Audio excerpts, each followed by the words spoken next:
আসসালামু আলাইকুম, আমি এমডি মাসুম প্রামাণিক, এসি এক্সপার্ট, মেন্টর এবং কনসালটেন্ট। ক্লায়েন্ট হান্টিংয়ের এই সিরিজে সবাইকে আপনাদের স্বাগত জানাচ্ছি।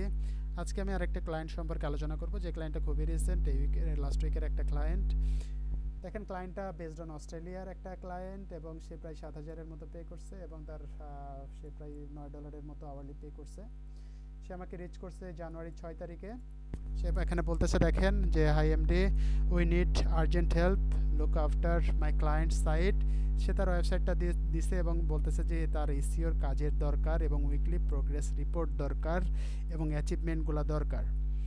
আচ্ছা, সো এখানে দেখেন আমি তাকে রিপ্লাই দিলাম যে, হাই অ্যানি, তার নাম Annie, trust you are well, I am able to start your project ASAP. সে যেহেতু অ্যাসাপ চাইছে, দেখেন আমি এখানে কিন্তু বলতেছি যে আমি অ্যাসাপই শুরু করব এবং ডিটেলড প্রোগ্রেস রিপোর্ট দিতে পারবো উইকলি বেসিস এবং ভিজুয়াল অ্যাচিভমেন্ট সহকারে রিপোর্টগুলো দিতে পারবো। সো এখানে সে যে জিনিসগুলো মেনশন করছে, প্রত্যেকটা জিনিসই কিন্তু আমি এখানে ক্যাপচার করছি, ঠিক আছে? সো ফুলফিল করছি। সো রিপ্লাইগুলো কিন্তু সাধারণত আপনাদের তার উপর, কমেন্টের উপর, তার কোয়েশ্চেনের উপর বেস করে হবে। আচ্ছা, তারপরে দেখেন সে বলতেছে যে, আমি যেহেতু এক লাইন অ্যান্সার দিচ্ছি, পরের লাইনটায় দেখেন সে বলতেছে যে তোমার কি ইনফরমেশন দরকার প্রজেক্টটা শুরু করার জন্য। সে কিওয়ার্ডগুলো দেখেন আমাকে দিয়ে দিছে, ঠিক আছে? তারপরে বললাম যে আমি হচ্ছে সপ্তাহে 10 ঘন্টা করে কাজ করব, $11 করে নিব, তার মানে তোমার $110 মতো সপ্তাহে আসবে, $440 মাসে আসবে, এরকম একটা কোটেশন কিন্তু তাকে আমি দিছি। যে এবং তাকে বলছি যে আমার কাজটার জন্য কি কি দরকার। সো এখানে দেখেন বলছি যে ওয়েবসাইটে লগ ইন অ্যাক্সেস দরকার, গুগল অ্যানালিটিক্স অ্যাক্সেস দরকার এবং গুগল সার্চ কনসোল অ্যাক্সেস দরকার কাজটা শুরু করার জন্য। তারপরে দেখেন বলতেছে যে অনেক ক্লায়েন্টই অ্যাক্সেস দিতে চায় না, বলতেছে যে অ্যাক্সেস বাদে আমি কাজটা করতে পারবো কিনা, ক্লায়েন্ট দিতে যাচ্ছে না। তাই আমি বললাম যে হ্যাঁ, আমি অ্যাক্সেস বাদেও কাজ করতে পারবো, সেক্ষেত্রে আমি আপনাকে কোড শেয়ার করব এবং আপনি সেগুলো ইনসার্ট করতে পারেন। খুবই ভালো, দেখেন এই জিনিসগুলো কিন্তু কাজ পেতে অনেক সহায়তা করে, ঠিক আছে? আপনি যদি ওখানে স্ট্রিক্ট বলেন যে না আমার লাগবেই, তাহলে কিন্তু আমি কাজটা পাবেন না ভাই। তো এখানে দেখেন আমি সুন্দরভাবে বলে দিছি কিন্তু যে হ্যাঁ, আমার দরকার নাই, আমি আপনাকে স্নিপেট দিব বা কোড দিব, সেই কোডগুলো যদি আপনি নিজেও ইনসার্ট করেন তাও হবে, ঠিক আছে? তার মানে দেখেন, সো এখানে জিনিসটা কিন্তু ফুলফিল হলো। আমরা জানি যে আমাদের টেকনিক্যাল এসি বা অনসাইট এসিওর জন্য আমাদের অ্যাক্সেস দরকার হয়, অনেক ক্লায়েন্ট দিতে চায় না। যদি না দিতে চায়, আমরা সেক্ষেত্রে ডেটা দেব, ক্লায়েন্ট আপলোড করবে।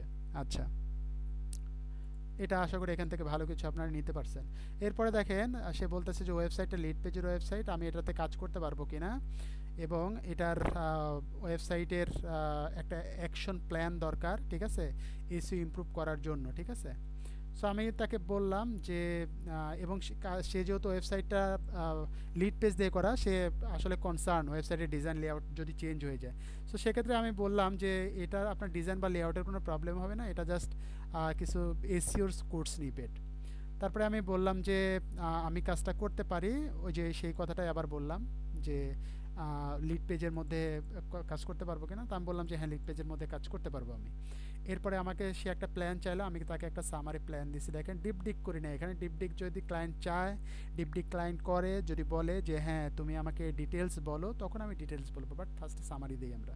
তারপরে দেখেন, for our AC strategy you do not need to do any meta tag optimisation as I already done, also no need for blog post. So আমি ওখানে যে প্ল্যানটা দিছি, এখানে প্ল্যানের মধ্যে যে তার ওয়ান পেজ দরকার নাই এবং তার ব্লগ পোস্ট দরকার নাই, ঠিক আছে? সো এটা সে বলতেছে, এটার জন্য সে বলল। এবং সে ওয়েবসাইটের আমরা স্পিডের কাজ করবো কিনা সেটাও সে বলতেছে যে হ্যাঁ, আমি স্পিডের কাজ করব। সো এখানে দেখেন বলতেছে যে তুমি যখন স্পিডের কাজ করবা তখন তুমি আমাকে বিফোর অ্যান্ড আফটার রিপোর্ট দিবা। আমরা সাধারণত স্পিড অপটিমাইজেশন কাজ করলে বিফোর অ্যান্ড আফটার রিপোর্ট দিয়ে থাকি সচরাচর। সো এই পরিমাণ ক্লায়েন্টের সাথে আসলে কথা হয়েছে এবং তারপরে কিন্তু ক্লায়েন্ট আমাকে অফারটা দিয়েছে, দেখতে পাচ্ছেন যে ক্লায়েন্ট প্রায় $65, $260 মান্থলি পে করতেছে, কারণ ওখানে আমার 2টা সার্ভিস বাদ গেছে, আপনারা দেখলেন, যার কারণে কিছুটা কম পে করতেছে। সো আশা করি আপনারা বুঝতে পারলেন যে কাজটি আমি কিভাবে পেলাম এবং কোন সেন্টেন্স বা কোন লেখাগুলো আমার কাজ পেতে সহায়তা করলো। আশা করি এখান থেকে আপনারা ভালো কিছু নিতে পারবেন এবং আপনাদের ক্লায়েন্টের জন্য সেম জিনিসগুলো অ্যাপ্লাই করতে পারবেন। ততক্ষণ পরিমাণ সবাই ভালো থাকেন, সুস্থ থাকেন। যদি কারো কোনো কোয়েরি থাকে অবশ্যই কমেন্ট বক্সে কমেন্ট করবেন, কোনো হেজিটেট করবেন না। আসসালামু আলাইকুম।